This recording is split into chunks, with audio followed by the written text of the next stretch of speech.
and welcome to the bonus podcast for episode 472 of Conversation Street. Hello.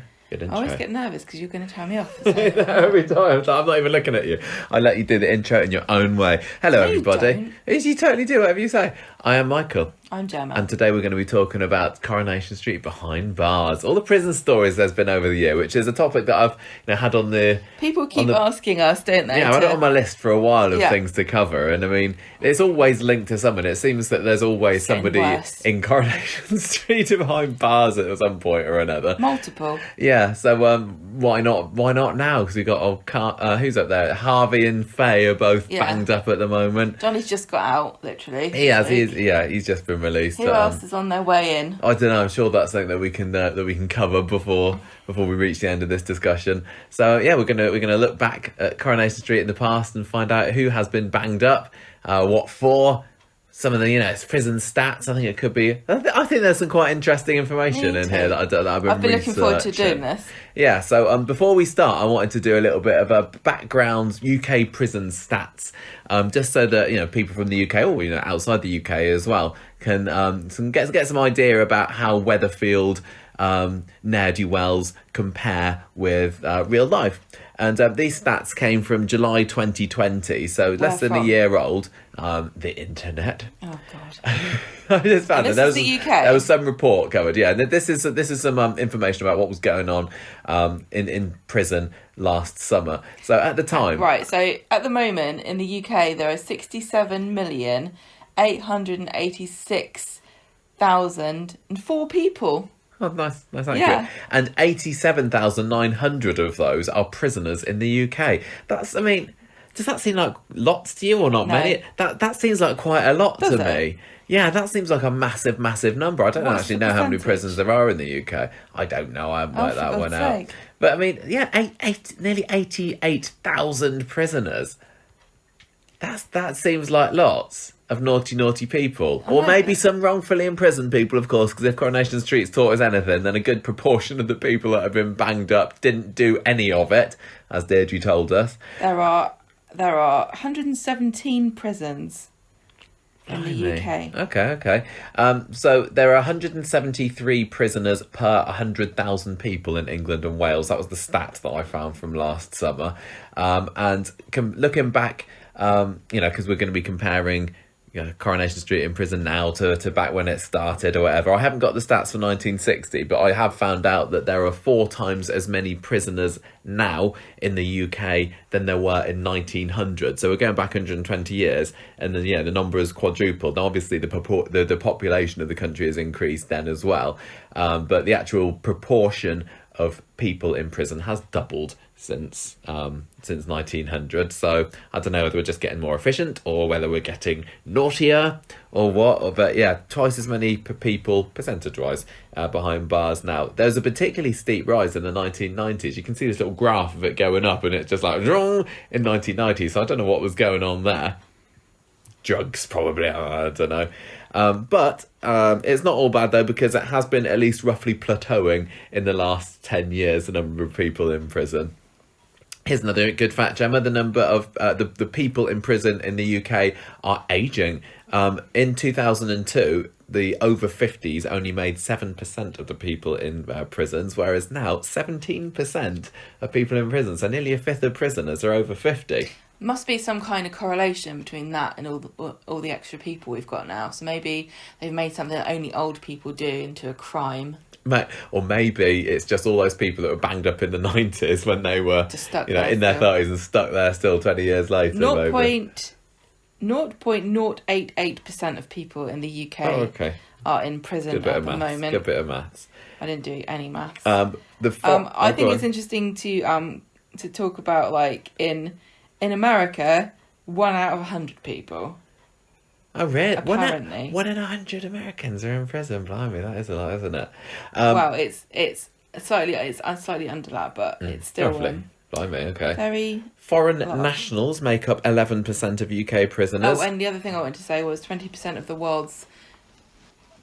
the people in the whole world who are in prison are in America. So Wow. America's imprisoned 20% of the world's prisoners. 27% of the prison population are people of minority ethnicities currently in the UK, and that's versus 13% of the general population. 49% of prisons, so nearly half of prisons in the UK are overcrowded. Yeah, but that also, I mean, obviously you just brushed over that minority ethnic thing. That's pretty bad, and that's a similar thing. Versus like, about why that is. We're not here to talk about that, but there are lots of different theories as to why that is. But the thing about prisons being overcrowded. Now, you guys might remember we went to a prison last year. Yes, we did. A closed prison, which is now open to for tourism. And they were talking about the fact that most Victorian prisons were built for there to be one prisoner housed in one cell. And now it is obviously incredibly common to have two prisoners in one cell. And so if that's now the norm, what the heck is going on in the 49% of prisons that are overcrowded? Is that plus an extra person somewhere, or is two people in a cell still the baseline? I honestly, I don't know. That's really interesting. That's generally what we see on Coronation Street, isn't it? I think most people have cellmates, don't they? Yeah. Unless they're in solitary. Oh, that sounds like bliss. 4%, I'm joking. 4% of the UK prison population is female. So I think that's rather sexist that they're banging up all the men. I'm not going to say anything. That would be interesting to compare to the number of Coronation Street, the proportion of Coronation Street prisoners who are female versus male. And the most common reasons why UK adults have been banged up, firstly, is violence, then sexual offences, drug offences, theft offences. This is all, most common to least common, and robbery. Whereas other crimes like criminal damage, possession of weapons, public order offences, fraud and motoring are motoring offences, are least common reasons for people to go into prison. So keep all this in mind as we are discussing some of the Coronation Street prison stories and see how that compares. There's some really... we've got the gov.uk website up here for prison statistics, and it's actually really interesting. I didn't realise that of all of our prisons, we actually have 15 that are private. Did you know that? I did not know that. No, that's crazy. And apparently, so I think... Is that like the Bupa of prisons? Is that where you want to go? That's where all the rich buggers go. So apparently, there have been 143 people run away from prison last year. Or this is between 2019 and 20. 143 prison escapes. It says absconds. Maybe some of it's like if you're let out on bail and then they don't come back again. Abscond is an escape that does not involve overcoming a physical security restraint. So I guess you just walk out. But apparently there have been 2 escapes from proper high security. Well, there you go. We had a couple of prison escapes on Coronation Street as well, haven't we? And it always seems a bit far-fetched, but you never know. These, perhaps this might be relevant for some of the things which we're talking about later. There were 86 hostage incidents in 2019 to 20. Wow. So that is where somebody who's unlawfully held against their will by one or more individuals, either static or on the move.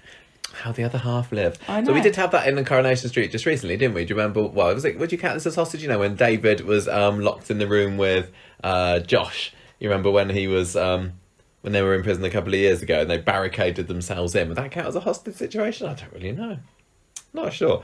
But there's a lot of information about what you get up to after you go to prison, but I don't understand it and I can't read it as I'm going on the fly. But they do target all this information about how well you get on after prison, and I assume that the majority of Coronation Street characters contribute to that being quite a good reflection on the prison just get service. back on with just their go back normal life. to work. There's slap on the wrist in prison. It looks like there's 6,985 people who are in there for life. And it's still 2019 to 20, they accidentally released 50 people. What, they shouldn't have done? Okay. Oh, that's quite funny. That's never happened in Coronation Street, where a character's just been like, right, off you go then. I mean, Tracy, closest, maybe. Incredibly rare that it happens, obviously, because that's 50 out of, 7,000. But I would love them to do that one time. I wonder if that's the sort of thing where they think we can't do that because it makes the prison system look bad. I know, but they're not... everything makes everyone look bad on Coronation Street. That's true. I mean, sometimes they have to work with certain organisations to never show them in a bad light. Yeah, but they don't have to work with the prison service because they've got that prison set now. That is true. And the other thing is, they've done nothing but promote the prison service for the past 5 or 6 years, making out it's a blooming holiday. Yeah, and no problem at all. And well, they did have that riot a few years ago. That looked a bit nasty. I mean, that's one character that's been in prison for the... Yeah. They've been in and out. So do you want to talk about how many people in the current cast? Yeah, because this is what people have asked us a few times, isn't it? I did my stats. I went down... how many people are in the whole cast? Yeah, there's 82 people. I've just gone by the current Coronation Street website, where you go onto the characters page, and I counted down there, and there's 82 people there. 20 out of that 82 have been in prison at some point. So that's a quarter of the Coronation Street over cast. A quarter. Have been... No, that's under a quarter. That's 24%. It's over a quarter because the adults in the show, children can't go to prison. Yeah, that's true actually. So the 82 characters are the adults and children. And babies. Exactly. Can't put a baby in prison. We've probably got about 70 adults on the show, 65, 70. So yeah, over a quarter of the adult population in Coronation Street has been in prison. This area is rough. Yeah, no wonder they got 2 lawyers living on the street. Yeah. Imran and Ada are probably raking it in there. No wonder it's so cheap. Paula doesn't know what she's too. missing moving off somewhere. So this, by my calculations, and I'm sure that some people will be able to write in and tell me, no, you forgot about so and so. But we got Abby, David, Faye, Fizz, Gail, Gary, Grace, Izzy, Johnny, Ken, Kevin, Maria, Nick, Paul, Peter, Ray. He's still on the cast list according to the website. Sally, Steve, Tracy and Yasmin have all spent time doing porridge during their time on Coronation Street. And 5 of those are innocent as well. So that's, is it 5? Yeah, 5 I've got here. A quarter of those were sent unlawfully to prison. So Fizz shouldn't have been in prison. Gail, Peter, Sally and Yasmin. So, I mean, that's a bit of a... That says something about the justice system of Weatherfield. Hang on a minute. How do you define innocent? Because being held in custody... It's not being unlawfully held, is it? Okay, they didn't do any of it. Okay, is basically what. But I mean, Sally was found guilty. Yeah, but she was set up, wasn't she? I know, but there's a difference between what happened to Yasmin and what happened to Sally, because Yasmin did stab someone in the neck. As I keep bringing this up. Fine, okay. So I've found some information. A lot of this came from Corriepedia as usual, but I got a few of it from the Coronation Street Past and Present Wiki as well about the different prisons that they use. The main one, obviously, there's male and female prisons. They don't always make it, mega obvious what the difference is between them on Coronation Street. You can normally tell by what the people in the prison are. You can, yes, absolutely. Normally. The main prison that they use at the moment on Coronation Street when they send men to prison is called Highfield Prison. And this used to use the Castle Armoury Drill Hall in Bury as exterior, but now that's the one where they use the Media City entrance, which is quite funny, isn't it? Yeah, which is the car entrance from the street. Yeah, if you go to visit the Coronation Street set, the main front entrance, where, sometimes the fans will hang out to get autographs and the people driving in their cars in and out, that's what they use as the prison. And it's quite funny when we went there, and it's where they've got the gate that raises up. Yeah. There's a massive sign that says Coronation Street or ITV or something out the front, so the camera angle always has to be done in a certain way to obscure that. I think they put a big sign up, don't they, that says... Yeah, that's the one that we saw just a couple of weeks ago when Jenny and Sharon met outside. Mm-hmm. So that's right outside where the set is now. And I don't want to go through, all the people that have been in that prison particularly, because again, we'll use some of it. But that's where, you had John State banged up, Gary Windass was there. This is where I think Johnny has been just recently. We've had Josh was there, Paul, David, Robert Preston has been there. I think this is the most characters have been to this prison. Harvey Gaskell is in there now. If you're of the female persuasion, though, then you might be ending up in Norcross Prison if you've been a naughty girl. And in the past, 10 years or so, this has been the place where the ladies have been banged up. So we had like Fizz went there. Gail was there back in 2010. Deirdre even in 1998, Norcross Prison. Abby Yasmin and Sally was were there together. Yes, they were. Yeah, they did their yoga together, didn't they? Yeah, so we've had quite a few women have ended up in that one. So those are the main two. But also, this is interesting. I've got Redford Prison here. Now, this doesn't make sense. So on my list, and this is what happens when I get my information from the two different websites. I've got Deirdre in Redford Prison and also Norcross Prison. You've also got Gail in both. Well, just don't believe anything I say. Maybe it's just they renamed it at some point. Yeah, I have. I've got Norcross and Redford. Well, I don't know. Redford Prison's another one anyway. Redford Prison I don't think that they use that one anymore. No, they don't. It's Norcross now. Although I don't often hear. I don't remember whether they actually say Highfield Prison on the show. Whether I just remember reading it somewhere. Because I definitely don't remember the name Norcross before. Highfield Prison. No. But anyway, that's where it is. If you want to write to anybody, if you're like what was her name, Hannah, who wrote those letters to Jim when he was in there. Yeah. That's where you need to address it to. Highfield Prison, Weatherfield. Yeah. Back in the past, we also had a couple of other places that Coronation Street characters would end up. So we've got Riley Remand Centre, and that's a real place. It's called Riley Prison now. And Jacko Ford ended up there in 1972 for burglary. Basically, he's been set up and then he's released when his partner confesses. It was all sets, it wasn't actual prison that they went. Sometimes they use actual prisons, don't they, for Coronation Street? Yep. Interior prison scenes, but yeah, this was sets. And Alan Bradley in 1989 went there as well. He was held on trial.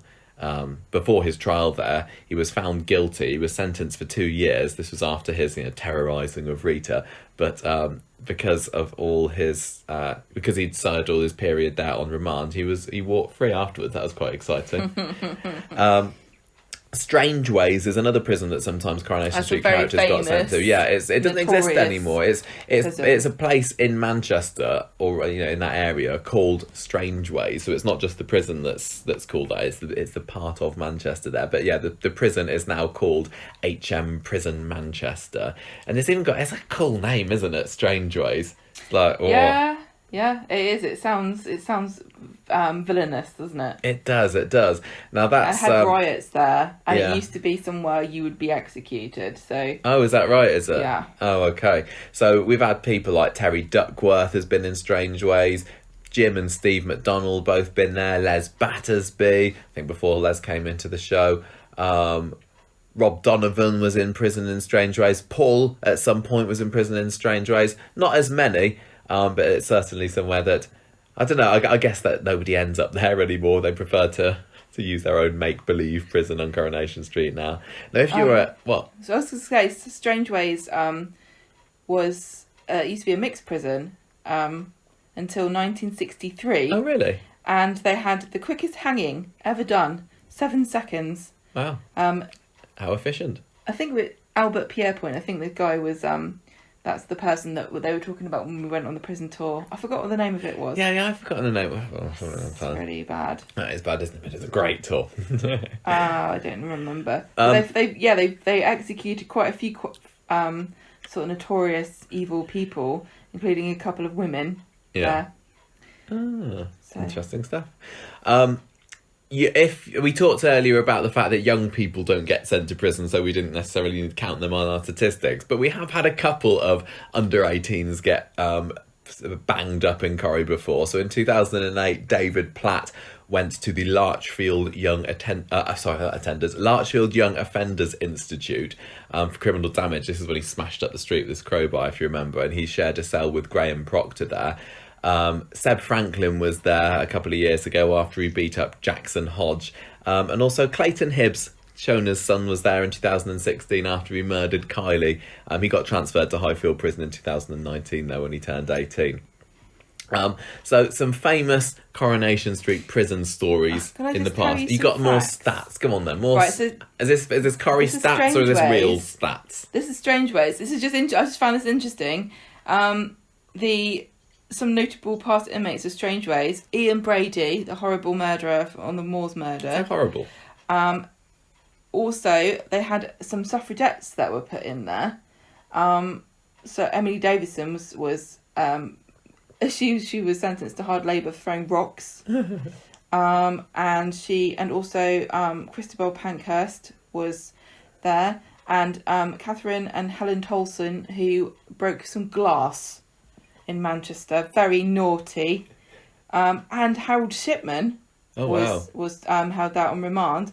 And the final one I thought was quite interested. David Dickinson, the antiques bargain hunt presenter, was for what does it say? It was for some kind of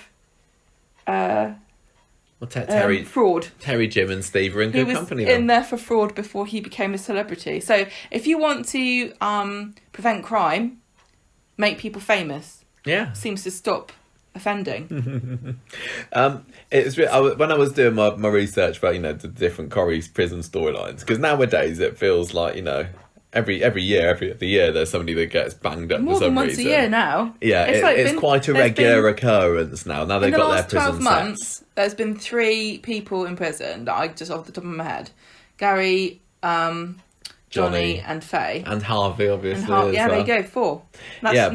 But back in the day, it never really happened. That's not much. They were law-abiding. They were. I mean, we talked about the laws were more complicated back in the day. Do you remember when old what's-her-face got in trouble for selling firelighters after 7 o'clock at night? Oh yeah, Florrie Lindley. Yeah. She didn't get banged up for that, but she carried on. And who knows? In the first 30 years of the show, there's barely anybody gets sent to prison. I will point out you haven't put down the fact that Elsie was mad at Dennis. In the very first episode, it's alluded to the fact that he has come out of prison and he's finding it difficult to get work. That would never happen now. No. But yeah, it is mentioned in the very first episode of Coronation Street. Yeah, so it was obviously something that back in the day was that for some people. Going like we saw with Jackie Dobbs, the character of Jackie Dobbs is obviously fictional, but for some people, going in and out of prison is kind of just a fact of life. Yeah, but not for Coronation Street in the early days. No. As far as I could tell, and again, people will probably write and tell me I'm wrong at this point, the first time anyone in Coronation Street got sent down to prison was in 1967 when Ken Barlow, law-abiding teacher, taxi driver, trolley pusher. As a teacher, didn't he? He was naughty as a teacher. He beat someone up. He did punch a kid in the 90s or the 2000s. Hasn't wanted to. He got locked up for a week for taking part in an anti-Vietnam War demo. So it was a noble cause, I suppose. But he didn't actually have to go to prison. He could have paid a fine, but he had his principles, and he's like, no, I will take my punishment instead. That just didn't go down too well with his wife Valerie, because I think the twins had been born by that point, hadn't they? Why? So he volunteered to go to prison rather than pay a fine. Why did he have to go to prison for demonstrating against the war? It's not illegal. What did he do? Throw shit at somebody? He broke some glass or something. I don't know. He just, rabble-roused. He's probably just annoying. Probably pushed some people up against doors or something, I don't know. We had Len Fairclough go into prison for a little bit, but it was only short stays, 2 nights in 1975, and that was wrongful imprisonment, actually. There was a story there where... He was taken into custody, which is a bit different than going to prison. Yeah, I suppose so. I'm just trying to scrape in the bottom of the barrel here to try and find any excuse to talk about old prison stories. Yeah, there was a woman who he was a counsellor at this point, wasn't he? And a woman who was being abused by her husband came round to him to seek his counsel. And then did he leave her alone in his lounge or something one day? I remember him not being. I mean, he was nice for Len, but these days you would have found him very. Curt. He was like, you stay here, I'm going to go and do my job. You can't just come here because you're being abused. All women are abused. There was a great scene where I remember the handle turning or something when she's there, locked in the room, and then she's found dead on the floor later. And then next door, what's all that noise of screaming and people being murdered? They race round and come and find this woman dead on the floor. So Len gets accused of that. Gets into prison for 2 nights, and good old Bet Lynch fights for his release. Good on her. Good for her. But he gets banged up again in 1978 just for being drunk and disorderly. Len is naughty. I think there's been a couple of other characters that I didn't mention on my list earlier of the, spent a night in the cells, because like Roy has ended up, I think he spent a night in the cells. Rita has as well. I didn't really count those, so I don't know why I'm counting it for Len here.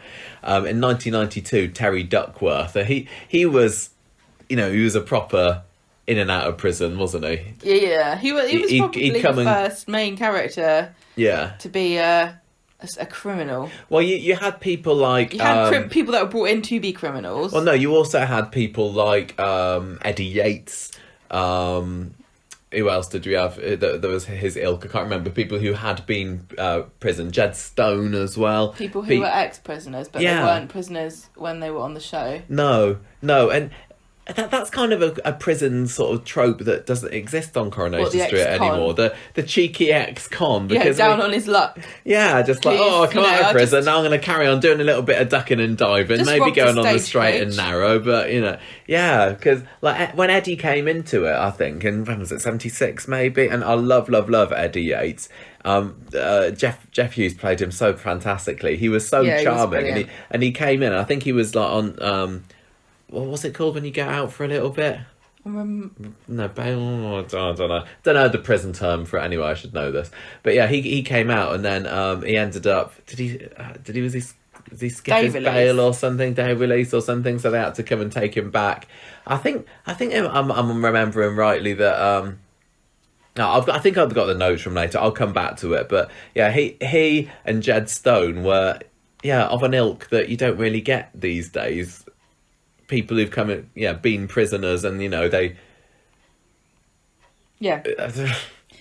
release. But then they just go on to be generally nice people. I suppose Graham Proctor was similar. Who was in prison with David and then came out, but he still carried on ducking and diving a little bit, did Eddie? And he was like procuring things for Hilda and Stan. Naughty. Hey, I got this from me mates down in the market. Like what Dennis was like, Dennis Tanner. Yeah, he was always turning up with dodgy. Like that time he had 108 Christmas trees. Oh yeah, definitely. And the time he got in trouble because he made I can't remember who it was. Somebody who worked at Gamma Garments had to put all the crackers in the storeroom. Yeah, that's true. Yeah, so I've just skipped down my notes here. So, the Jed Stone, his story. The Jed Stone. He's played by Kenneth Cope, who was also he came back into Coronation Street. Early 2000s was it? He got strangled with a pair of knickers by put into by Tony Gordon. A knicker hamper. Yeah, that's right. So he'd been arrested and jailed for 6 months alongside Dennis Tanner. His backstory was that he broke into a newsagent. So is this why Dennis at the beginning had been in prison? I think so. They broke into a newsagent. Yeah, and when Dennis came out, he did his best to stay on the straight and narrow. Whereas, not everybody can be an entertainment bigwig. No, whereas Jed carried on his petty crime for a bit, and then he went straight, and he kind of did various jobs and schemes around the street. He lodged with Minnie Caldwell, of course. He was very famous for that. I miss a good old-fashioned Corrie schemer and grafter. I know. And they all just open businesses now, don't they? Yeah. And sell sandwiches or knickers. He was arrested again in 1966 for possession of stolen blankets. Oh no! And not jailed serious business in the 60s to steal a blanket. Yeah, and he got jailed for 9 months for that. Didn't and have central heating. They had a bit of a sad scene when he was jailed because the police came into the Rovers, I think, to arrest him, and he made the police. He asked the police to pretend to be his friends so that he didn't upset Minnie. Because he was lodging with Minnie. He was poor old sweet Minnie Caldwell. And he didn't want her to see him being arrested, so he was like, "Look, can you just pretend you're my friend and take me away?" So, so that stint in prison was when he was supposed to have met Eddie Yates. Yeah, so there's this big link here between all these jailbirds, because you've got Dennis Tanner and Jed Stone being criminals together, and then Dennis sort of going down the straight and narrow, then Jed kind of becoming a criminal again, and then when he goes into prison, he meets up with Eddie Yates. And then Eddie turns up at the street, doesn't he? I think to try and stay with his friend. Yeah. But he ends up being taken or given lodgings. Yeah. He goes back to prison for 3 months. Who does? Yeah, Eddie. He comes out of prison and goes back for 3 months, and then he comes in as a full-time cast member. And there was a bit where didn't he have his friend? Was it Monkey Gibbons was his friend? Monkey. And didn't he try and pretend that somebody's house was his? and he had monkeys staring around, but I can't remember He got who in it trouble. was. Well, didn't they end up in bed and then somebody walked in I've got on them? vague memories of Bet? this, something like this. Or Elsie. I can't remember. It's been so long. It's been a year since we've seen Dennis, as we said, he was more on the straight and narrow once he was in Coronation Street. He had a couple of schemes, but once he was off the show, Dennis, he was sent to prison apparently again in 1973. For defrauding pensioners in a double glazing scam, and the only reference to that in the show was when Elsie went to visit him in prison. Although she was so ashamed of the fact that was back in prison again, she let her neighbours believe that she was having an affair. Well, that would be no stretch of the imagination. No. These days it's just like in prison. There's kind of like like the club. Those poor Dennis. He really didn't ever recover from his criminal ways, did he? Because he ended up being homeless at the beginning of the show. Yeah. He'd had some kind of scheme going on there with a poor old pensioner woman. He was, but I loved him. I know. And like I said, that's not, you don't get that kind of prisoner anymore, or ex-prisoner in Coronation Street anymore. Maybe it's just like we don't, we're not supposed to like people who have been criminals. I don't know. I don't know. It's weird because Corrie doesn't moralise, as far as things like having affairs and stuff are concerned. Yeah. But, God forbid that you sell some whiskey you nicked from Aldi or something. So we were talking about Terry earlier, the perennial bad penny of Coronation Street, on and off in prison throughout his time in the show. Jack and Vera's son. Beloved child. He can do no wrong, according to Vera. So in 1992 he got banged up for GBH, and this was all off screen, but the main story that went along with that was his wedding that he had to Lisa Horton, which he basically used as an excuse to slip his handcuffs. Vera persuaded them says, let him have his handcuffs. Yeah, let him have his photo. Photo. And then he does a bunk. And he's like, bye, suckers. And then she's left going, that was a great wedding. But then he got arrested again a couple of weeks later, didn't he, in slow motion. Yeah, that's true. Yeah, he kind of shambled away on the top of a car park. Yeah, that's right. But the first proper instance that I know of a character in Coronation Street, being sent to prison on the show and having a bit of a prison storyline was Steve McDonald, and this was in 1996. So Corrie had been going for 36 years at this point, and up until then, nobody had really been sent to prison. Yeah, this wasn't just getting, put in the drunk tank or accused of a crime he didn't commit. And this was also not really a character who, I don't know, Steve was always a bit naughty because he had that pirate radio station. And he was a kind of a high-spirited, rebellious teen lad. But he got a bit too big for his boots, didn't he, Steve?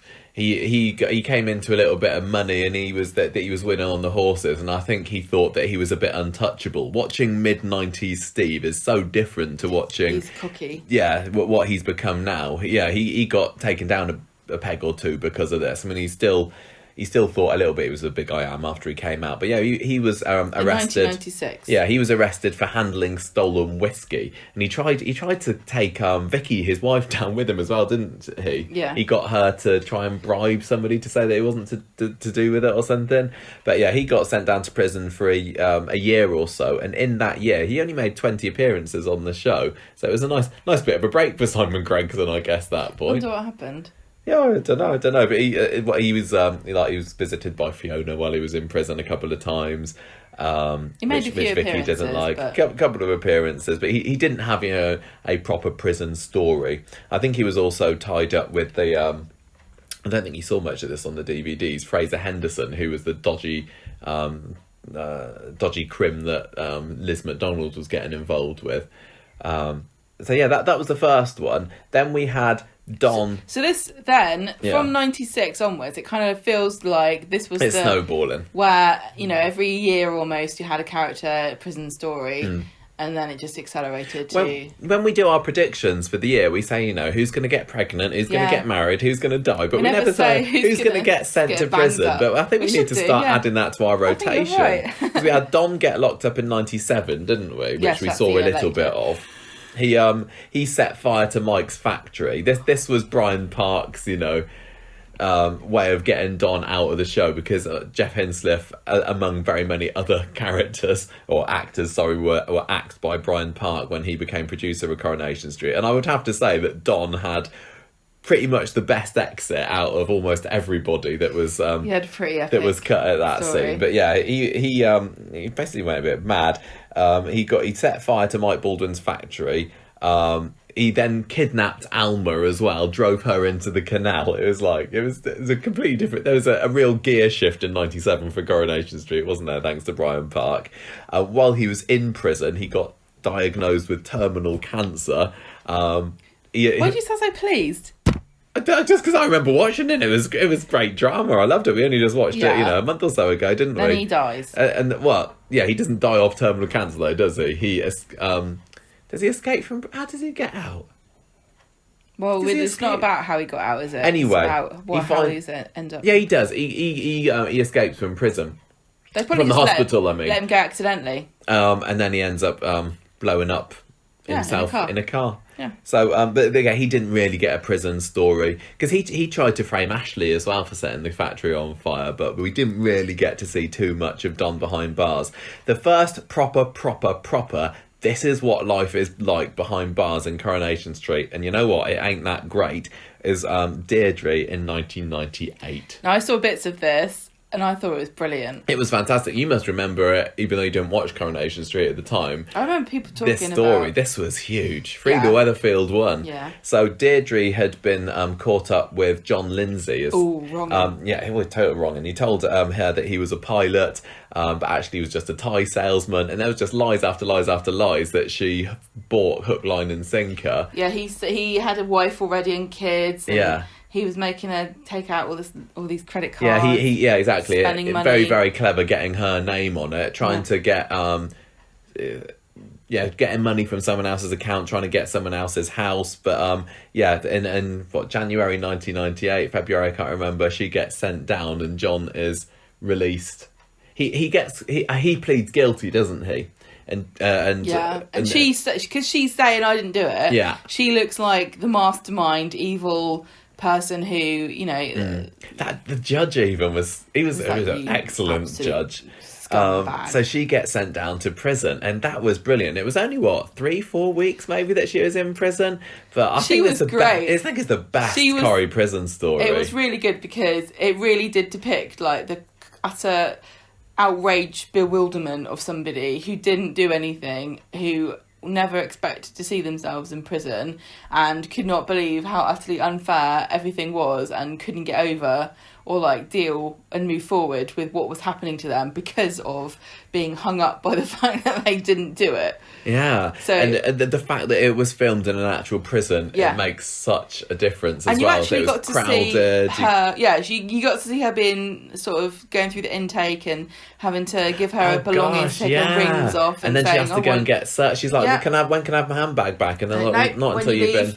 And can you just go behind that curtain and take your clothes off because you need to be searched? It was proper grim. Yeah, it was. Whereas these days, like you said earlier, it's just like, prison, it's fine. Just a bit like a holiday camp, I'm your cellmate, and I'm a colourful character, which is Jackie Dobbs was like the kind of the mould for that Jackie Dobbs on Coronation Street. What a brilliant character. I know not everybody likes her, but I adore Jackie Dobbs. How often now do you have a character who goes to prison and like the only interesting thing that ever happens to them is they have a colourful cellmate who then maybe might become a character for a brief period of time? That's like the stereotype kind of... Jackie Dobbs is the ultimate Coronation Street cellmate, because you got people like, Graham was David's cellmate, but he's not as memorable as Jackie. I mean, lots of people like David, but he didn't make as big an impression. Graham wasn't as memorable as Jackie, sorry.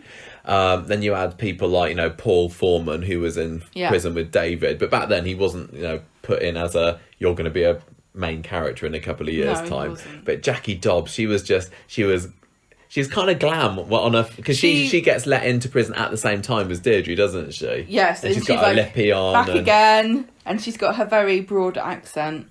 Yeah, she does. Yeah, she's a proper scouser, isn't she? And you can tell that she's an old hat at this. And she calls Officer Veach like Miss. She's like bows and scrapes to her, doesn't she? Because that's that's where you get through. You get your head down. But she was she ruled the roost a bit, and she was a bit of a protector for Deirdre because she bloody needed it. Because like you said, Deirdre was just having a meltdown while she was in there. And then this prison guard, I mean, we talk a little bit about Corrie prison tropes later on, but there's quite often the prison guard, the prison warden, who is less than sympathetic to the plight of their prisoners. And this woman was just like not having any of Deirdre's protestations that she didn't do anything, because as I suppose would happen, you get people coming in all the time saying they didn't do anything. Joke? So why? I'm sure there was a film where everyone was like, was it Shawshank Redemption, where he said, "Yeah, I'm innocent," and everyone's like, "Yeah, I am as well." They were all like, "Yeah, we didn't do any of it." Yeah, but Deirdre, I mean, you're worrying about her mental health. She ends up getting taken to like a prison hospital wing or something just because she's so run down. But I loved it when just before she got released actually, and Jackie ended up punching Officer Veach in the stomach. She's like, "Hey, that's for you, Deirdre," and she ends up getting another 6 months in prison or something for that. But that's bad. That prison storyline was so good. So no wonder it was. It gets captured people's imagination. Yeah, I don't think they can do it now. They wouldn't be able to do that story now, even though I think they should really, because it's something that lots of us will never experience, which would be something you could learn through Corrie, like what is it really like to be taken in as a prisoner. But it was so startling to see it happen to Deirdre. Yeah.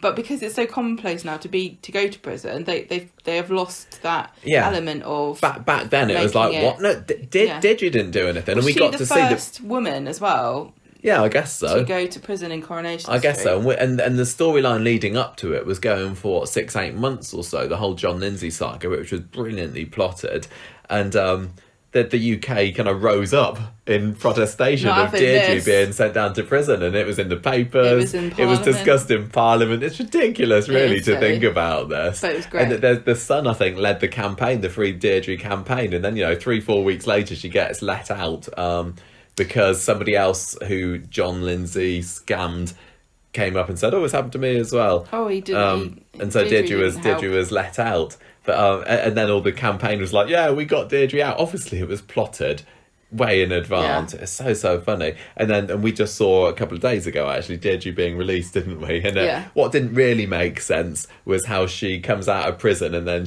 as she's coming out, John is going into prison. So maybe that was a mixed gender prison back then. I don't know. And Deirdre's like, "You're gonna like it in there, John. It's directly under the flight path of the airport." And I love that storyline. Then you got a couple of years off, and then in the millennium 2000, Jim gets 8 years for manslaughter. So Steve has been caught up with Jez Quigley, the drug dealer, at this point, and Jez beats Steve up. So Jim goes round and takes revenge on him. Leaves him kind of bloodied and injured in prison, but then Jez ends up dying of a ruptured spleen, I think. So Jim gets sentenced to manslaughter for 8 years. And I remember when this happened thinking, 8 years without Jim. Jim at the time felt like such a huge part of Coronation Street. I couldn't believe that we were going to be losing this character for 8 years. But now in the grand scheme of things, it's like it feels like nothing. And he was in and out quite a lot. He broke out at least once. If a big character now was put in prison, you'd be thinking, when are they going to get found not guilty, or what's going to come out? Yeah, what's going to... I mean, it's like with Faye at the moment, isn't it? She's been sent to prison for 3 years, and in my head it's like, no, that's not going to happen. Years. But also I'm thinking, I don't really care if Faye can stay in there 3 years if she wants to. But the prospect at the time of 8 years without Jim, it was a bit sad, really. But I mean, he has been in and out of prison ever since, hasn't he? I think he's out at the moment, isn't he? I think he was. We last saw him a few years ago when he was knocking about with that Australian fake Katie. But and I think they were arrested. But yeah, he, as far as we know, he's out on the loose and doing who knows what at the moment. The last time that Jim was in prison was in 2011, so 10 years ago, when he tried to rob a building society because he wanted to get money to buy the Rovers for him and Liz to run. And that's how you get money. Yeah, the things you do for love. And he was in prison with Peter Barlow later, wasn't he? Because Peter gets arrested. I mean, we'll talk about this later a little bit. But Jim was he was the landlord, wasn't he? He was the one to go to if you wanted illegal hooch in prison, which sounds like a very American thing to happen. 2001, Haley gets jailed in a place called Barnhurst Prison, and this is separate to all the other prisons that I talked about earlier. Now, Barnhurst Prison, you might recognise the name of, because that's the prison that was in the show Prisoner Cell Block H. So they kind of... it was a little tribute to Prisoner Cell Block H there. So she gets sent there for 2 weeks in 2001. Again, this was on principle. She and Roy had kidnapped Wayne, who, if you remember, was he came up all grown up in the show. I love the way you're saying ago, didn't he? She went to prison on principle because she kidnapped a boy and then... She didn't need to. This is like Ken when he chose. He was her foster child. He was her foster child. So, legally she kidnapped him, but morally... And she was... He was being abused by his stepfather. Yeah. So they kidnapped him. I think they ended up turning themselves in. But she... refused to accept her bail conditions. They said, don't contact him. Yeah. And she said, no, I can't. This was going to be a quiz question, but I thought it would be too obscure. Oh, there we go. And you can see this. If you go on YouTube, I can't remember what you have to search for it. Was it YouTube or is it another... somewhere online, anyway. I watched a few clips of Haley in prison because I'd completely forgotten about this. This was another one that was filmed in an actual prison. And it's mostly just a few scenes of, like, Haley mopping up and sitting in the dining hall and having the usual tropey nasty cellmates being horrible to her. They called her Harold, obviously, because they recognised her from the papers as being the transsexual. You keep using the word transsexual, but I think it's better to use that's what it was at the time, yeah. So that was saying that happened for a few weeks. We also had Terry back in prison in 2001. He gets framed by a police officer because Terry had been banging his wife. So he gets... the police was like, look, this should be a crime, banging my wife. Yeah. I know. Well, it's punishment enough. I have to do it. Another innocent sent to prison in 2004, Sunita, when Mad Maya Sharma framed her for marrying a load of illegal immigrants when it was actually Maya that was doing it. And then in 2005... When you say marrying, you don't mean like presiding over the marriage. You mean like being the wife of... Yes. Just checking. Yes. In 2005, Angela Harris gets sent down for... So this is like girl power, really. There's lots of women in a row here. It seems like there's more women in prison than men in Coronation Street. Equality for the sexes. So Angela hadn't done anything. Her daughter Katie had married Tommy Harris, Angela's husband, but Angela took the rap for her. You said married then? But you meant murdered, didn't you? Because it feels like the same thing. Yeah, it's a prison sentence, isn't it? We're getting married.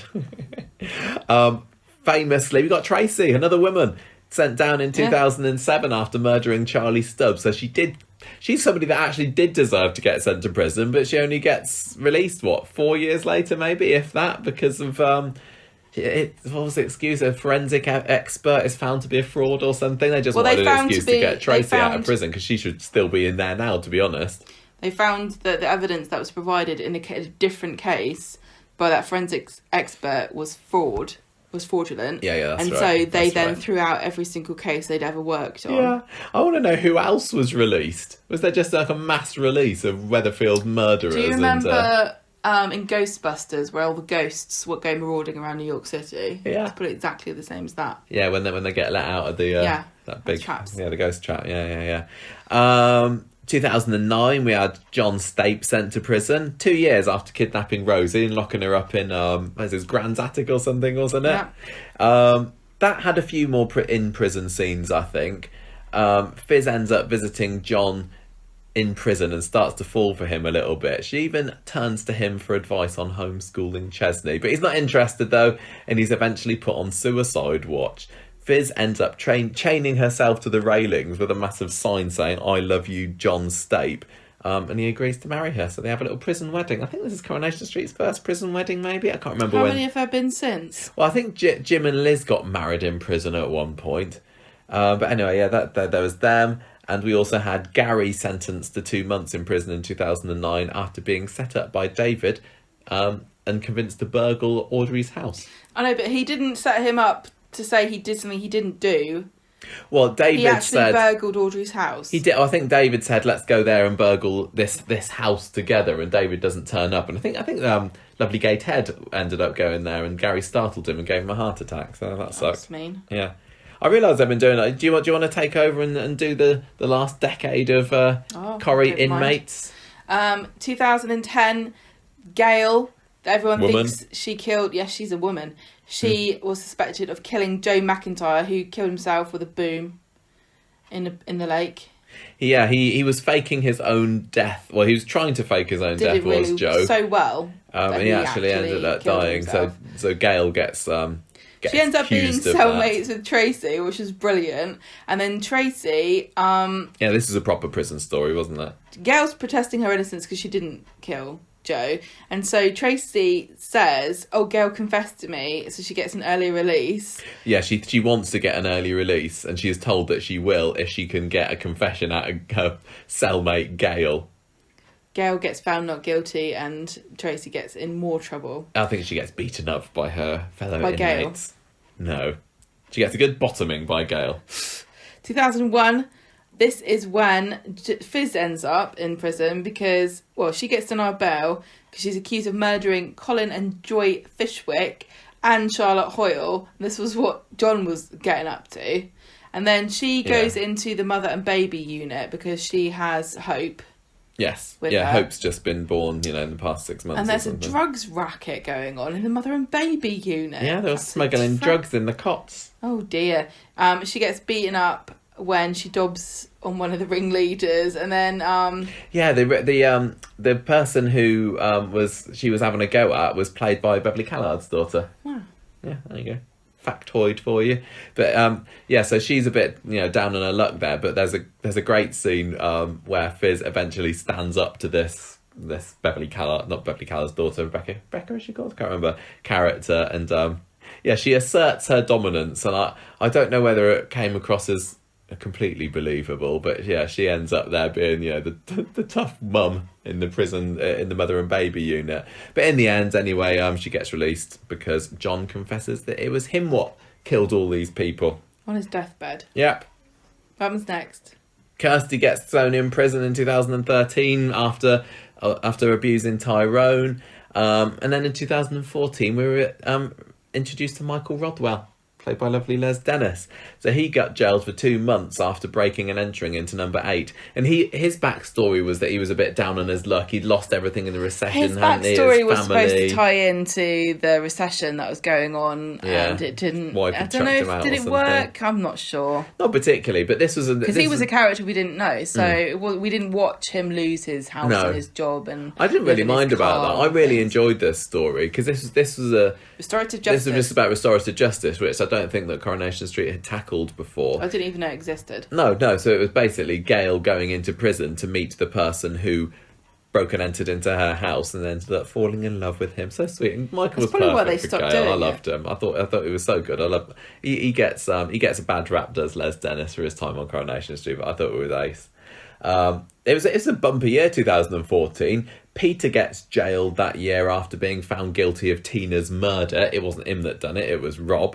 And this is when he got pally with Jim, who blackmailed Liz at the same time to come and visit him, and also he got Peter drunk, didn't he? He was like he knew that Peter was an alcoholic, and he was trying to get him on his side by plying him with alcohol, and Peter almost dies again. He's been almost dying from alcohol for nearly a decade now.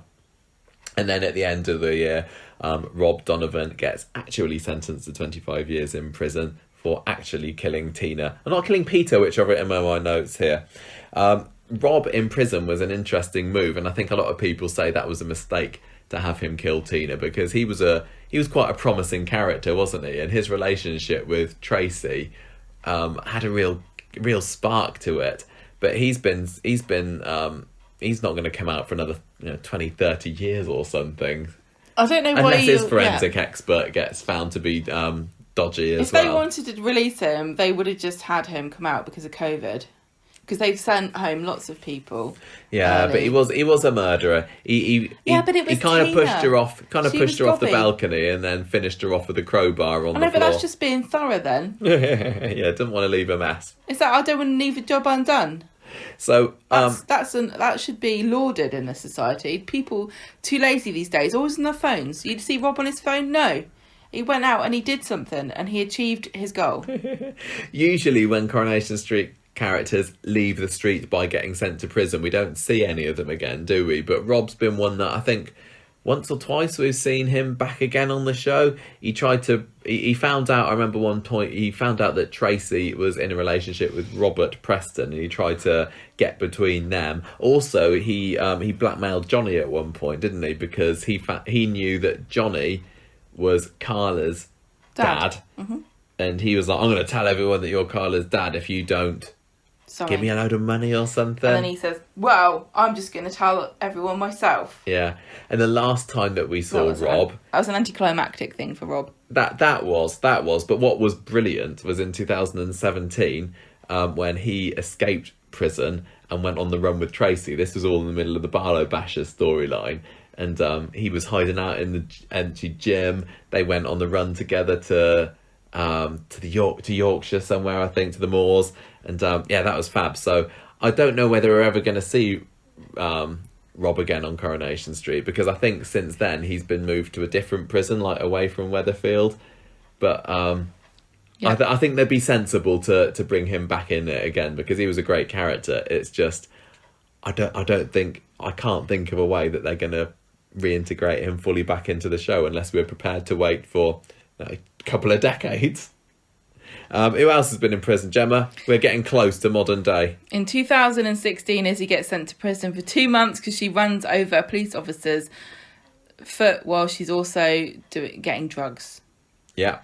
And she has a very passionate defence of herself where she says she can't live without cannabis, and then the judge says, well, you're going to have to learn, and then she does.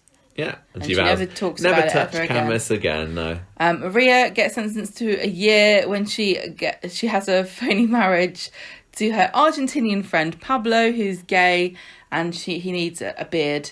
And she gets released, and she has an ankle tag for a few months because she got out for good behaviour. I think it was like 2016 was the year of comedy jailings on Corrie. Yeah. I don't think Izzy's was supposed to be. That was inadvertently funny. Mm-hmm. We had Robert going to prison in 2017 after attacking Richie Collins, who he thinks is stalking Michelle, but of course we all know it was Glass's Will. Yeah. And then 2018, we had Anna get locked up because she got framed as well. Yeah. So many framings. And also, it seems to be quite easy to frame women on the show. It does, doesn't it? Yeah. Yeah. Phelan frames her for attempting Seb's murder when he falls off his ladder. I mean, really, this was Final Destination for Seb, wasn't it? He got out of being killed. He did, didn't he? In 2018. Yeah. But he didn't make it very long. 3 years later, no. Caught up with him, the Grim Reaper. Yeah. She escapes from prison at one point, doesn't she? I remember some pap shots of Debbie Rush kind of hiding in the park. Yeah. And I can't remember. Why did she escape? I don't remember. She escaped. Didn't she escape to? Wasn't she just trying to get Phelan sent down or something? I don't know. This was also in 2018 when David got imprisoned after not attending court over his boxing match assault on Gary. So this is when the very long, drawn-out story of it. Yeah, that's it. And David ends up... this was after he's been raped by Josh, and Josh goads him because he's the referee in the match, isn't he? And he ends up beating 7 bells out of Gary. So he ends up in prison with that. That's when he's in a cell with Paul. And then there's nothing about Paul being related to anybody on the show. No, he is. Yes, we originally. The original Paul was not Gemma's twin brother. They retconned that a little bit. And then that was also a big year for Sally going to prison, and that was a bit of a flop as a story, really, wasn't it? It was trying to recapture the Deirdre story. Yeah, I mean, considering how many other Weatherfield women have been sent down innocently, they really thought, we're going to... It's like, this has happened so many times, nobody cares anymore. So Sally gets mixed up with this Duncan Radfield, who's like a council... He says, I want a council grant for my dead wife's memory, blah, blah, blah. And he makes her... She's the mayor, and he makes her choose his charity by manipulating her, which is very easy to do with Sally, I think. Yeah, just has to butter her up a bit, yeah. Stroke her ego. Yeah, his charity doesn't really exist, and he's just trying to nick the money, and so she gets sort of caught up in it and looks like she's the guilty one. Yeah, like you said earlier, it was like Abby was in prison at the same time, wasn't she? She'd wrecked the flower shop or something. Oh no, that's right. Seb had wrecked the flower shop, and she said it was her that did it. And then so both women were in prison, even though they didn't do anything. So was Anna earlier in the year.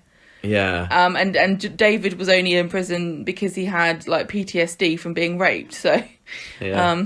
Abby, Sally does yoga, and that's the best prison plot since the best Jackie Dobbs. The best thing that came out of Sally being in prison, I would say, is the friendship that was struck up between Sally and Abby, which fortunately has continued since. Yeah. I think they were good together, but I just didn't get on with that prison storyline. It felt too much like they were trying to recapture the magic of the Deirdre in prison, this big, strong female character that everybody likes. Couldn't muster up the same kind of outrage, really. No. Because it was not... You weren't being wrong-footed into it by believing that, there would always be justice for your favourite characters on your favourite show, which is how they sort of caught people out with Deirdre. So, and also Deirdre set the precedent whereby if you are innocent on Corrie and you do get caught in the wheels of justice, you'll eventually be vindicated. Point. So I don't think anyone was really worried for Sally. Anymore. That's the problem. It's just been used too much. And then more recently, we obviously had David and Nick getting sent to prison in 2019 after stealing Audrey's money. Well, Nick stole it, didn't he? Got David involved in it. But obviously, I think David was the one that ended up getting sentenced to the longest amount of time in there. And that was when they had the prison riot story, which was all caused by David's rapist, Josh Tucker, also being in there with him. And that was quite a that was really good, exciting and story. Lots of papers being thrown all over the place. Yeah, which quite is how a dramatic couple of episodes. And they get out in the end. Josh ends up getting sent down and hostage situation, and that's the end of well that. Really, yeah. That and was doesn't what I was going to say. Paul gets involved in this slightly because Josh gets stabbed, and he says that it was David that did it. I think. And then, but it wasn't. It was one of the other dudes there. And Paul... This is a prison for dudes. Paul ends up convincing Josh to change his story and tell the truth because he says, I know some people inside from my time. Yeah, they're going to beat you up. Some of the prison guards are going to be on my side. They'll do anything I tell them, which is a bit odd. So Josh changes his story, and now he's been sent down for quite a while. Isn't this when David comes out of prison to marry Shona? Or am I making that up? Yeah, it is. Yeah, he gets released from prison. You're right, and he eats a donut. He talks about a donut in his wedding he says, speech. "Don't worry about there being a hole," or something. Yeah, I think he said it better. To be fair, don't worry, there's a hole in the donut. Just focus on the donut, you donut. 2020, of course, we all know. It's very recently. Jasmine gets locked up for stabbing Jeff, and we don't see a lot of her, but we do sort of see her trying to cope with it. And this was during COVID as well. Yeah. And they did an okay job of her in prison. There were a couple of scenes with that cellmate that gave her books about coercive control. There was also that brilliant dream sequence. Yeah, that was really good. Where Jeff was the guard, but that was fantastic. Multiple actually. Jeffs. Also, that was really good. Yeah. But Yasmin's not the only person seeing what isn't really there in prison, because the next year that's when Johnny goes just earlier this year goes down 8 months for historic aggravated burglary charge, which just means it happens a while ago. It wasn't like he burgled the local history museum and nicked like the founding stone of Weatherfield or something. So he ends up seeing cats and mice and Aidan walking away. Well, the back of Aidan's head, and this is where I really was hoping that they'd bring Shane Ward in to do a little cameo, but no, that prison story didn't. It felt like it didn't really go where. It was another victim of COVID, I assume. Maybe because he was in the prison at the same time as Gary. Yeah, he was in custody. Because he was charged with the assault of Adam Barlow at Christmas, and then he gets let out. And the same day he gets let out, Faye gets put in. So it is a good job that the front of the ITV Coronation Street studios does have a revolving door to go in and out. But they need to make a bit more visual use of it. Yeah. For the prison. So that, I think, is all the major prison storylines. It feels like an awful lot, doesn't it? And of course, the main thing is, I think, and I don't know when this happened, definitely was noticeable for Sally's story, but they've built some kind of indoor prison set now. Yes, I think a lot of the prison sets are like above where Prima Donna and Roy's rolls are. Okay. On set, and so we're starting to see, a bit more repetition, and it doesn't quite capture the same magic as, again, just going back to the Deirdre story, where you had loads of background extras being the prison inmates, and whereas nowadays you get a couple of people there, it feels a lot more. I mean, maybe it's truer to life to what prison actually is now, but it just feels a lot more kind of sanitized, and Well, it just doesn't feel as sort of high stakes or important. No. And also there's only so many rooms that they can have because they use the sets. You got your cell set, you got your waiting room set, and not much else, have you?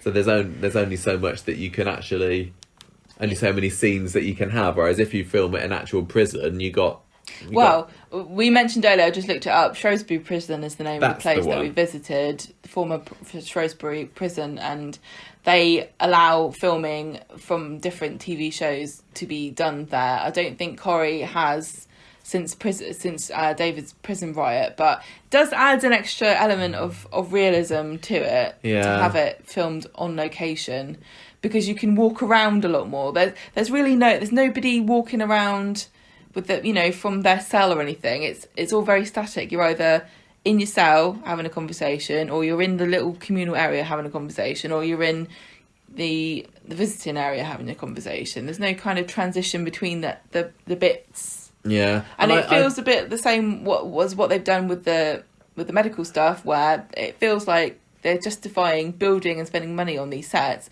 by having stories that are set there, and it just feels like there's not as many stories as they think there are for these sets. I just feels like we've had the same kind of medical story over and over again, and we've had the same kind of prison story over and over again, and it's not really why I watch Coronation Street. No, it really does lose its impact. They need to ease off. They need to stop putting people in prison. Yeah. So the people that are in prison on Coronation Street at the moment, who are still in there as far as we know, Carl Monroe. So he's the one that set the Rovers on fire. Stella's He's still lurking in prison. He was sentenced to 25 years in 2015 for burning the Rovers down and killing Sunita as well. So I don't think we're going to be seeing him anytime soon. Presumably, when he comes out, he's not going to return to Coronation Street. Faye will probably come back as she gets let out, and she's probably banged up with Anne Foster, who killed her son.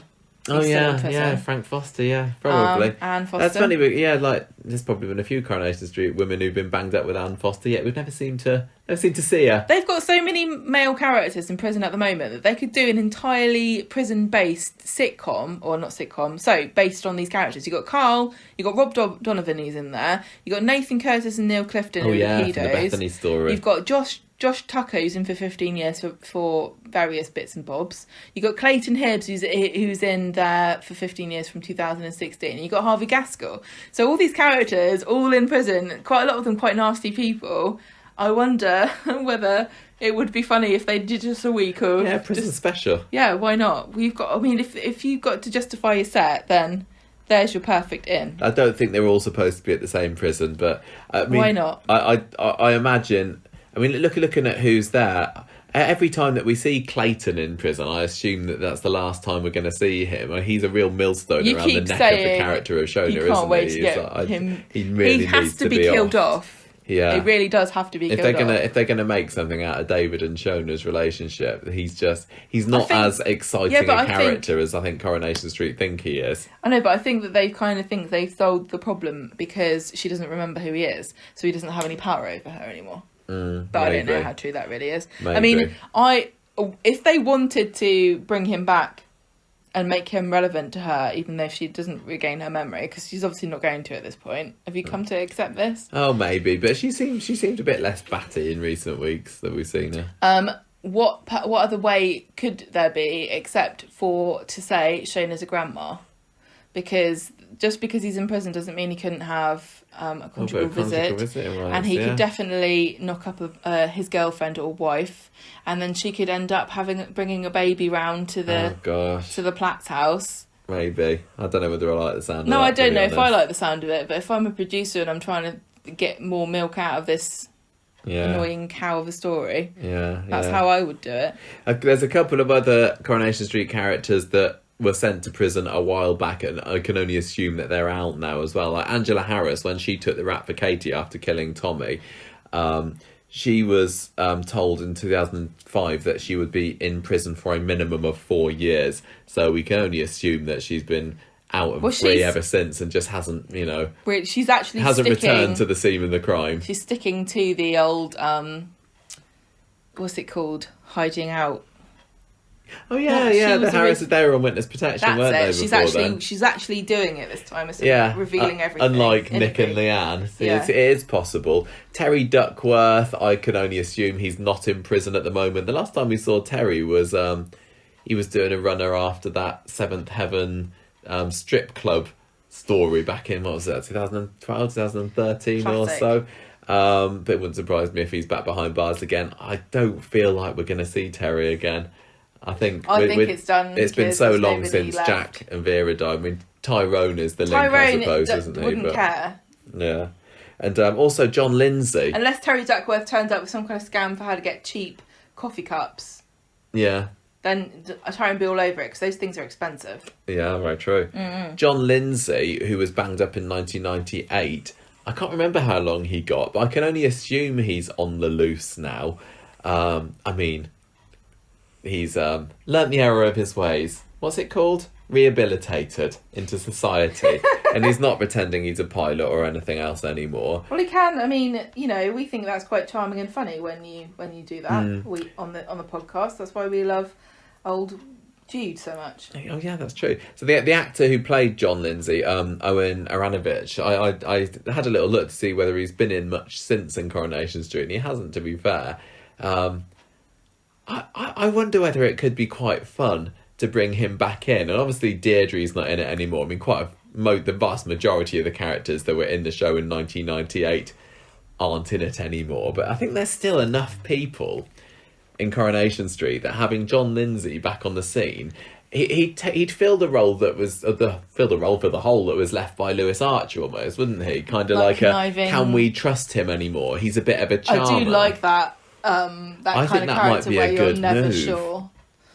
I don't know. I think it's and the fact that he was the perpetrator of the Ken. Ken would, Audrey would, Tracy even, and the fact that he was the big bad in the best Coronation Street prison story ever.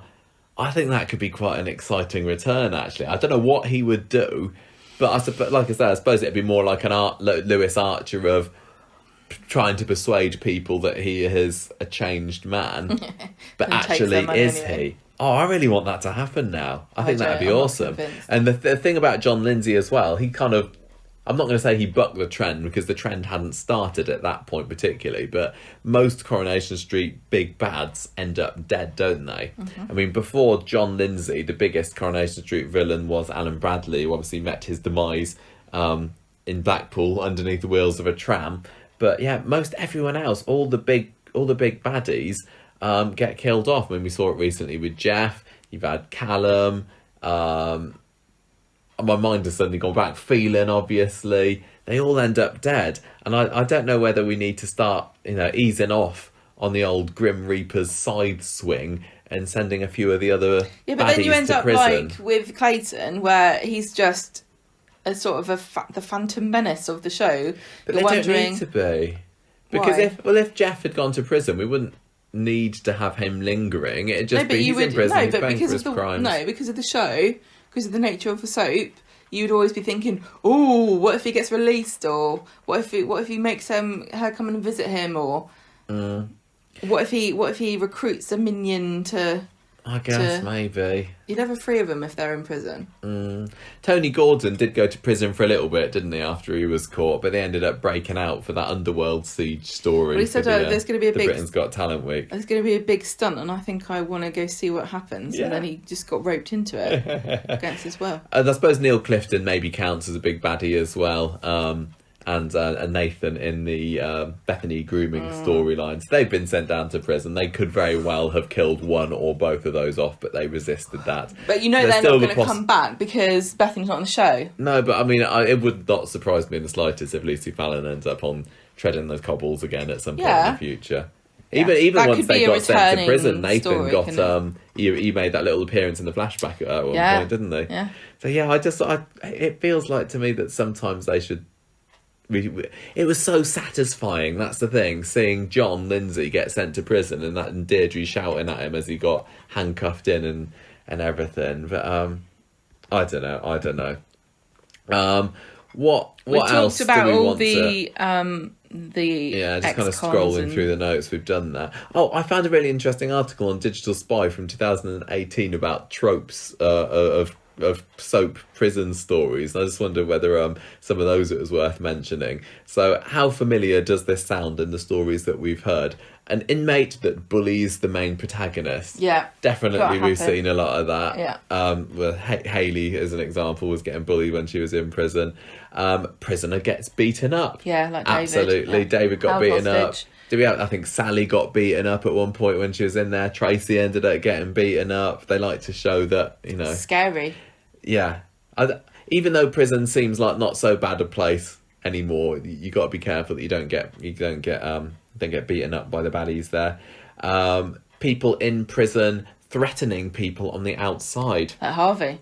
Yeah, Harvey is very much in control. After the Anne and we had Simon to not dub on him. Yeah, we had, I think Jim was threatening people on the outside as well. Jeff was. They always manage to get phones, don't they? They're usually the burner phones.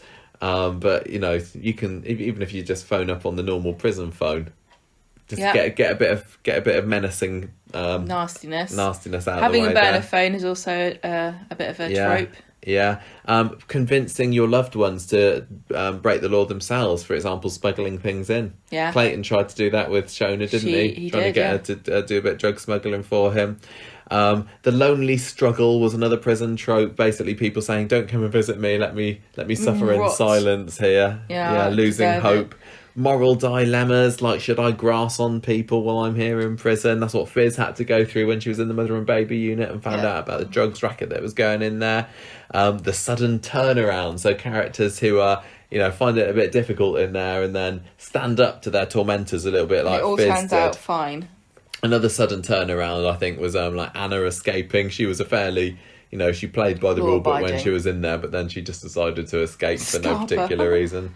And also the real life petition was a Digital Spy trope as well, trying to, maybe not so much these days.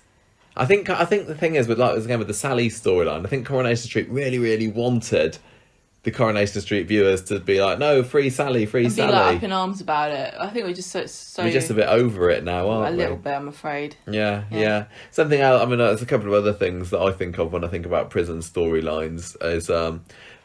Is basically, if any time you want somebody to visit, you just need to snap your fingers and they can. And I think in real life, you only get visited like once a month or once a fortnight or something. But no, in Coronation Street, anyone can visit whenever you like. And also whether you're on remand or not, I think. Yeah.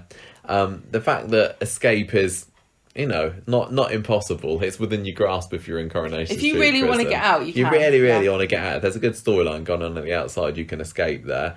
Nasty prison guards, again, another common soap trope. And also the fact that not, uncommonly, you might have two hitherto unrelated characters being locked up at once, just so that, if you want to have a prison story in there, it's quite handy if you've got two characters Abby and Sally, that you already know. Abby and Sally, Gary Johnny and Gary. Peter Barlow and Jim McDonald. So handy. Then you don't have to create your own create new characters for the prison storyline because you've got ones that are already there. Yeah, brilliant. Yeah. So out of all those prison storylines that we talked about, Gemma, have you got any particular favourites? I just really liked Deirdre's. And you've only seen so little of that, haven't you? It makes a real impression. It really did feel as though if you took that, it was like its own mini story. If you took those scenes of Deirdre completely out of context and you kind of made them up into like an episode and you went, oh, this is an episode of a TV show about a woman who goes to prison, it feels so realistically done and sort of it all hangs together as its own independent story, that I think you would believe it was a show about a lady in prison. And the stuff that happens on Corrie now is just kind of bland compared to that. But like I said, they wouldn't better do it again. No, you're right. I mean, that one stands out for me for sure. And partly it's Jackie Dobbs. What a revelation. I mean, she came out and she was in and out of Coronation Street for 10 years or so after that. Tyrone's mum. Fake mum. There's been so many other, prison cellmate characters that have been cast since then. I remember Peter, when he was in prison with Jim McDonald, Jim wasn't his cellmate, was he? He was in with some guy called Eugene Cleland, and I remember the actor was called Fine Time Fontaine. Do you remember that? No. Yeah, that was his humour stage name. But yeah, Jackie Dobbs is by far the most memorable prison cellmate. And it just goes to show that you need to, if you get the casting right, just that everything for that prison just worked perfectly for that prison story. It was a fantastic standalone, compelling story. I think at the time, and shoot me down if I'm wrong here, I think we quite liked the Peter and Jim in prison storyline together as well. Although I didn't necessarily like the fact that drama. Jim in that was kind of the baddie. Evil, because I always wanted to see the good side to Jim McDonald. I think I remember you saying that you were... Yeah, but he was there properly manipulating Peter and Liz as well, trying to get Steve to... I think he's trying to get Peter to get Liz to come in and visit him. But that was quite fun.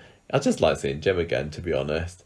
But yeah, on the whole, I'm just not a major fan of prison stories, and... I'm not particularly disappointed that we didn't get to see a whole lot of Yasmin in prison last year. I think with that story, I get the impression that should have finished earlier than it did. And for COVID reasons, Yasmin's trial was delayed because she had that heart attack. Yeah. It feels like treading water. It feels like, and again, going to prison is not really a dire consequence for characters. So it doesn't feel like when a character goes to prison... They're all in a club now, aren't they? And because they've got their own set, they're not even going anywhere. So now, when I'm watching a court case with a character and they're, what's going to happen? I don't really care anymore because nothing will happen. They'll go to prison and that'll be so what? And I mean, like, we didn't even mention that Kelly's in custody at the moment, waiting for her trial for Seb. Assuming that she's going to get out, maybe Corrie will get sent down. I don't know whether Corrie's going to die or if he's going to end up going to a prison, and I don't know how old he is, if he's going to go to a youth offender's place or what. But probably old enough to go to prison himself now. Maybe you go to Larchfield for a year or so. I can't remember, but it's just once you've had. The thing is, they've upped the ante and they've pushed it so far that there's no.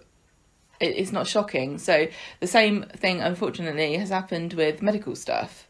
So, we've had two quite sensational, quite prolonged and very tragic and horrific medically induced deaths with Sinead and Ollie in the past couple of years. And then we've had just no end of people in and out of prison. Like it's, a holiday camp for scallywags. But as they've got the set... I know, but they should get rid of it. We've got to use it. I think that they should. There's some of those recurring sets, like the hospital ones, that I think they just need to say, let's dismantle this for now. Yeah. Let's think of somewhere new. Yeah, they need that people can go to, and we'll ease off on the prison because it just doesn't have the same effect anymore. No, and it's. I mean, they don't really have a responsibility to society as a whole to do anything in particular. They might wish to, but if you're talking about. Is it really good to kind of make out that going to prison's no big deal and it has no effect on your life? I don't really think so.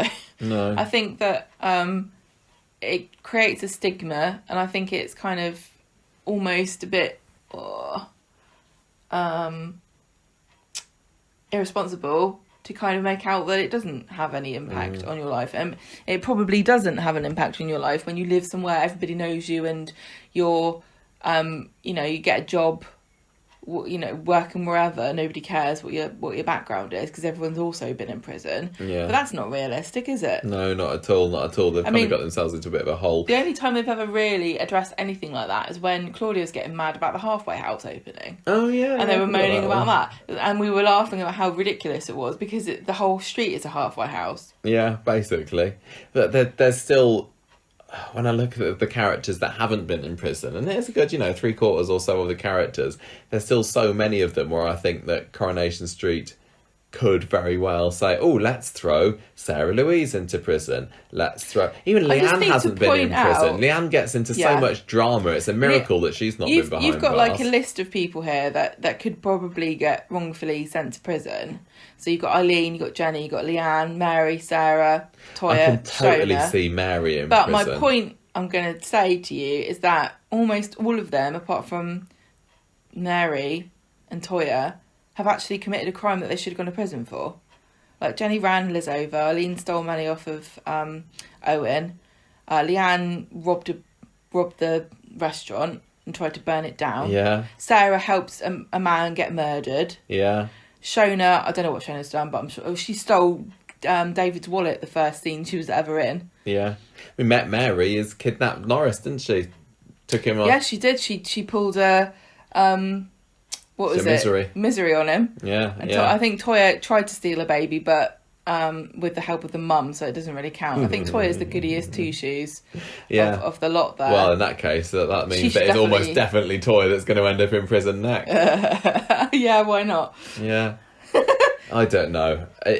It would not surprise me if, 10 years' time we were to revisit this and some of those names that we just mentioned have been in prison. I don't think I could bear a Mary in prison storyline, though. She'd be too dramatic with it, wouldn't she? Or she'd be too whimsical. And it would be like, well, this is just like Mary and Butlins, but you can't leave. Yeah, you're right. And the pool's closed. Yeah. So that is basically it, isn't it? That is our history of Coronation Street behind bars. First 30 years, not much happened, but ever since then... They've just been ramping it up. Yeah. Really, to a kind of ridiculous degree, I'm afraid.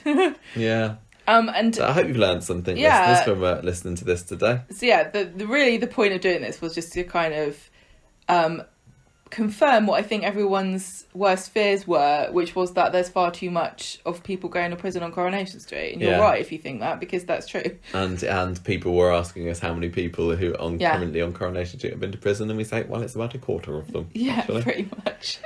Well, that's it. If anyone's got any favourite prison stories or whatever that you'd like to write in and tell us about, please do. We're at conversationstreet@gmail.com. If we've forgotten anything, I'm sure we have forgotten everything, yeah. Mm-hmm. Let us know. Point out our mistakes. It's not a crime, so... Exactly. We can get away with it. Are there any ideas for prison storylines that you would like to see? Yeah, is there anything that hasn't been done?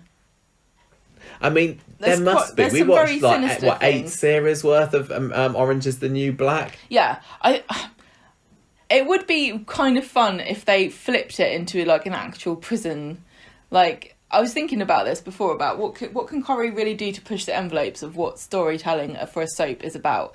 And one of the things that I just thought of was just turn it into a different show for a few weeks. I don't think they would ever do this. I think it's way too experimental, but they're kind of doing it a little bit with the teen story where they, focus so heavily on those characters. But if just a bunch of them all ended up in prison together, what would that be like? And what kind of things could they tackle? Because there's a lot of really serious, sad, tragic things that happen in prison.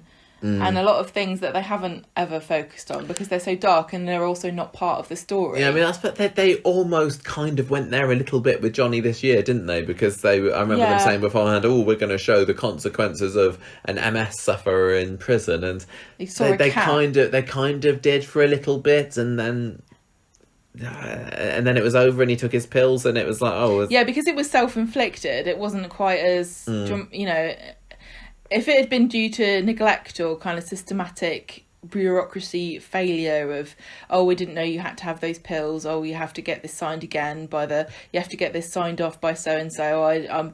You know, and they also had the guy like trying to take his medication as well, didn't they? Yeah, they did. Drug They dealing did. and things. But I mean, Orange is the New Black shows that there is a wealth of opportunity. But you know, it's not a documentary.